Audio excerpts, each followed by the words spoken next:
pessoal, hoje a gente vai falar sobre o assunto do momento, que é o conflito, a guerra entre Rússia e Ucrânia. Assunto do momento porque a gente tem visto notícias sobre isso o tempo todo, muito tem se falado sobre a questão do conflito, e eu acho que é importante nesse contexto a gente ter em mente quais são as questões históricas, as questões mais profundas que talvez tenham propiciado esse fenômeno, né? O conflito é uma questão muito complexa, ela envolve questões econômicas, políticas, sociais. Então é importante a gente começar lá pela origem desse conflito, sobre as heranças políticas e históricas desse conflito, para talvez conseguir entender melhor os desdobramentos e até os novos fatos que venham a acontecer daqui para frente. Então, falando em retrospectiva, falando em olhar para trás, para a origem desse conflito, a gente não tem como partir de outro lugar que não seja a Guerra Fria.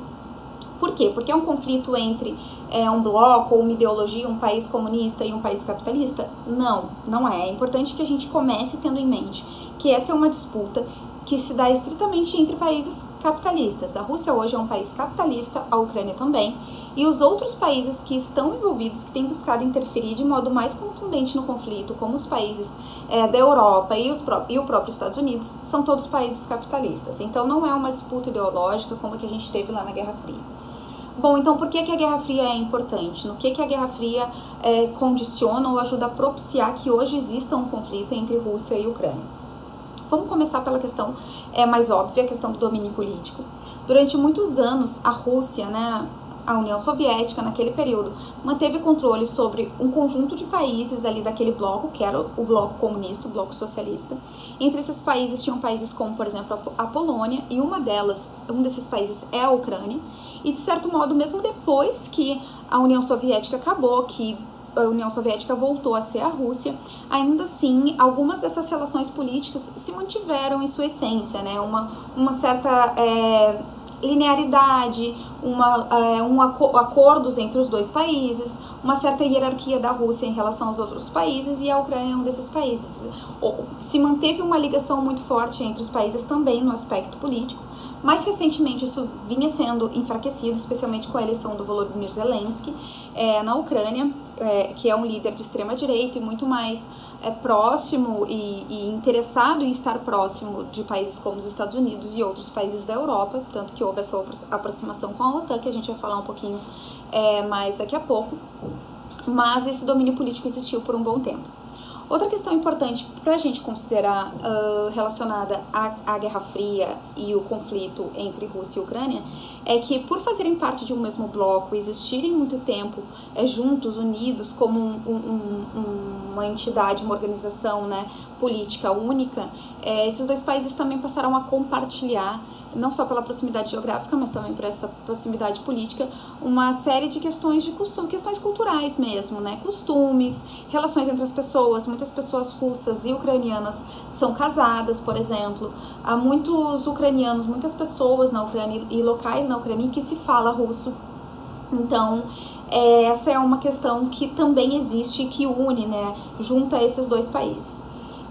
Outra questão importante, que é uma organização internacional que hoje está no centro da disputa, talvez o estopim ou o motivo central da guerra ter começado, que é a OTAN. É uma organização militar, um tratado militar feito pelos países do bloco capitalista durante o período da Guerra Fria, para justamente fazer frente ao bloco socialista. É uma organização que esperava-se que tivesse acabado com o fim da União Soviética, mas ela não acabou, pelo contrário, ela vem se fortificando, incluindo novos países.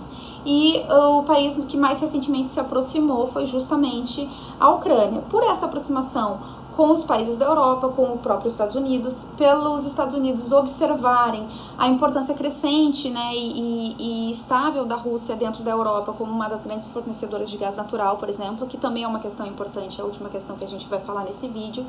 Então, os Estados Unidos e os outros países europeus buscando um pouco equilibrar também as forças.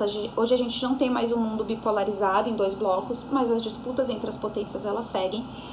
Então, como uma tentativa de equilibrar um pouco essa balança, os Estados Unidos, a OTAN, têm se aproximado da Ucrânia, que é um país estratégico para a Rússia, tanto geopoliticamente quanto economicamente.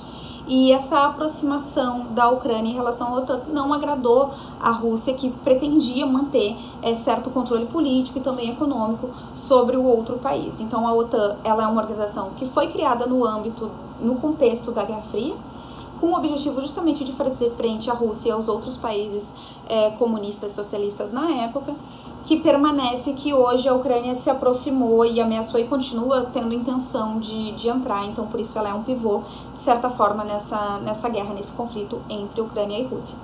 E aí, entrando na questão do gás natural, que também é uma questão chave importante, ela não está diretamente relacionada à Guerra Fria, mas desde lá as relações econômicas entre Rússia e Ucrânia já eram importantes. É interessante salientar uma questão de que a Rússia é um dos maiores produtores de gás natural do mundo, é o principal da Europa, todos os outros países da Europa são dependentes do gás natural proveniente da Rússia. No entanto, a Rússia não transporta, não exporta esse gás natural diretamente para os outros países da Europa. Quem faz esse transporte e essa distribuição é a Ucrânia, e é na Ucrânia que o gás natural é tributado. Então, uma matéria-chave fundamental para todos os países no mundo, que é o gás natural, a questão energética, né? E ela é produzida na Rússia e transportada e tributada pela Ucrânia. Então esse é um ponto-chave, de certa forma, o que financia a Rússia, por ser uma das principais fontes de recursos russo para ela estar nessa guerra, e também é uma moeda de troca, uma certa forma de barganha da Rússia muito importante, porque os outros países da Europa, de certa forma, são dependentes da Rússia no sentido da produção e da possibilidade de adquirir esse gás natural, passando pela Ucrânia. Então, o gás natural também é uma questão, a economia, né, e principalmente no gás natural é uma questão fundamental nesse conflito. Eu espero que tenha ficado um pouco mais claro as raízes históricas do conflito e por que a Guerra Fria é importante no contexto do conflito entre Ucrânia e Rússia. Até a próxima!